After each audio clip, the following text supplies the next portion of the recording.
நற்செய்தி வாசகம். மத்தேயு எழுதிய நற்செய்தி 10ஆம் அதிகாரம். ஆண்டவரின் உயிருள்ள வார்த்தைகள் 34-42 மற்றும் 11ஆம் அதிகாரம் 1வது வசனம் முடிய. நான் உலகிற்கு அமைதியை கொணர வந்தேன், என்னை எண்ண வேண்டாம். அமைதி அல்ல, வாளையை கொணர வந்தேன். தந்தைக்கு எதிராக மகனையும், தாய்க்கு எதிராக மகளையும், மாமியாருக்கு எதிராக மருமகளையும் நான் பிரிக்க வந்தேன். ஒருடைய பகைவர் அவரது வீட்டில் உள்ளவரே ஆவர். என்னை விட தம் தந்தையிடமோ தாயிடமோ மிகுந்த அன்பு கொண்டுள்ளோர் என்னுடையோர் என கருதப்பட தகுதியற்றோர். என்னை விட தம் மகனிடமோ மகளிடமோ மிகுதியாய் அன்பு கொண்டுள்ளோரும் என்னுடையோர் என கருதப்பட தகுதியற்றோர். தம் சிலுவையை சுமக்காமல் என்னை பின்பற்றி வருவோர் என்னுடையோர் என கருதப்பட தகுதியற்றோர். தம் உயிரை காக்க விரும்புவோர் அதை இழந்து விடுவர். என் பொருட்டு தம் உயிரை இழப்போரே அதை காத்துக்கொள்வர். உங்களை ஏற்றுக்கொள்பவர் என்னை ஏற்றுக்கொள்கிறார், என்னை ஏற்றுக்கொள்பவரோ என்னை அனுப்பியவரையே ஏற்றுக்கொள்கிறார். இறைவாக்கினர் ஒருவரை அவர் இறைவாக்கினர் என்பதால் ஏற்றுக்கொள்பவர் இறைவாக்கினருக்குரிய கைமாறு பெறுவார். நேர்மையாளர் ஒருவரை அவர் நேர்மையாளர் என்பதால் ஏற்றுக்கொள்பவர் நேர்மையாளருக்குரிய கைமாறு பெறுவார். இச்சிறியோருள் ஒருவருக்கு அவரின் சீடர் என்பதால் ஒரு கிண்ணம் குளிர்ந்த நீராவது கொடுப்பவரும் தம் கைமாறு பெறாமல் போகார் என உறுதியாக உங்களுக்கு சொல்லுகிறேன். இயேசு தம் 12 சீடருக்கும் அறிவுரை கொடுத்து முடித்ததும் பக்கத்து ஊர்களில் கற்பிக்கவும் நற்செய்தி அறிவிக்கும் அவ்விடம் விட்டு அகன்றார். இது வாழ்வு தரும் கிறிஸ்துவின் நற்செய்தி. கிறிஸ்துவே உமக்கு புகழ். ಮತ್ತಾಯ ಅಧ್ಯಾಯ 10 ವಚನ 34-11 ಭೂಲೋಕದಲ್ಲಿ ಶಾಂತಿಯನ್ನು ಉಂಟು ಮಾಡಲು ನಾನು ಬಂದೆನೆಂದು ಯೋಚಿಸಬೇಡಿ.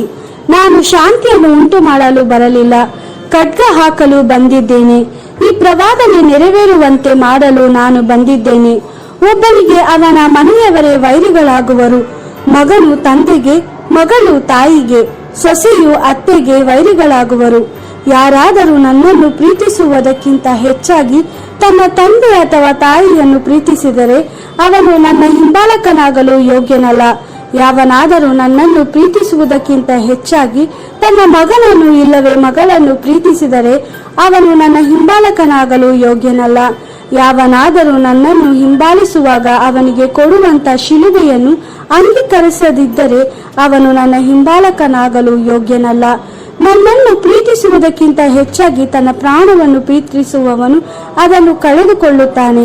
ನನಗಾಗಿ ತನ್ನ ಪ್ರಾಣವನ್ನು ಕಳೆದುಕೊಳ್ಳುವವನು ಅದನ್ನು ಪಡೆದುಕೊಳ್ಳುವನು. ನಿಮ್ಮನ್ನು ಅಂಗೀಕರಿಸುವವನು ನನ್ನನ್ನು ಸಹ ಅಂಗೀಕರಿಸುವನು. ನನ್ನನ್ನು ಅಂಗೀಕರಿಸುವವನು ನನ್ನನ್ನು ಕಳುಹಿಸಿದಾತನನ್ನು ಸಹ ಅಂಗೀಕರಿಸುವನು.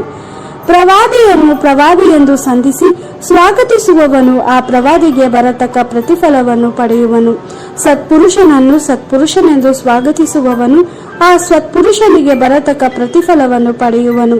ದೀನರಾದ ಇವರಿಗೆ ನನ್ನ ಹಿಂಬಾಲಕರೆಂಬ ನಿಮಿತ್ತ ಸಹಾಯ ಮಾಡುವವನು ಖಂಡಿತವಾಗಿಯೂ ಪ್ರತಿಫಲವನ್ನು ಪಡೆಯುವನು. ನನ್ನ ಹಿಂಬಾಲಕರಿಗೆ ಕೇವಲ 1 ಬಟ್ಟಲು ತಣ್ಣೀರನ್ನು ಕೊಟ್ಟರೂ ಸಹ ಅದಕ್ಕೆ ಬರತಕ್ಕ ಪ್ರತಿಫಲವು ತಪ್ಪದೇ ಇಲ್ಲ.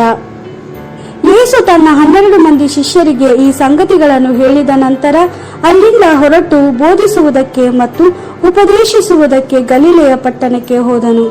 ದೇವರ ವಾಕ್ಯವಿದು. ದೇವರಿಗೆ ಕೃತಜ್ಞತೆ ಸಲ್ಲಲಿ. Gospel according to Matthew chapter 10 verse 34 to chapter 11 verse 1.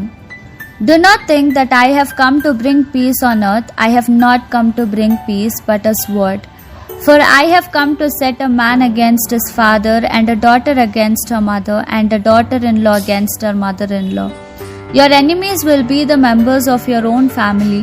Whoever loves father or mother more than me is not worthy of me, and whoever loves son or daughter more than me is not worthy of me, and whoever does not take up his cross and come after me is not worthy of me.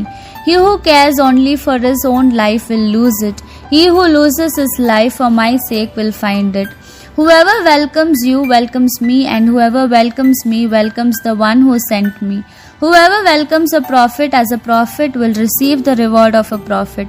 Whoever welcomes a just man because he is just will receive the reward of a just man.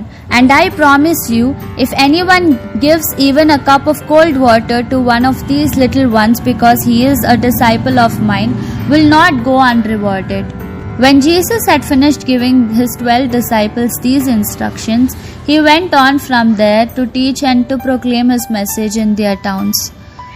The Gospel of the Lord. Praise to you, Lord Jesus Christ.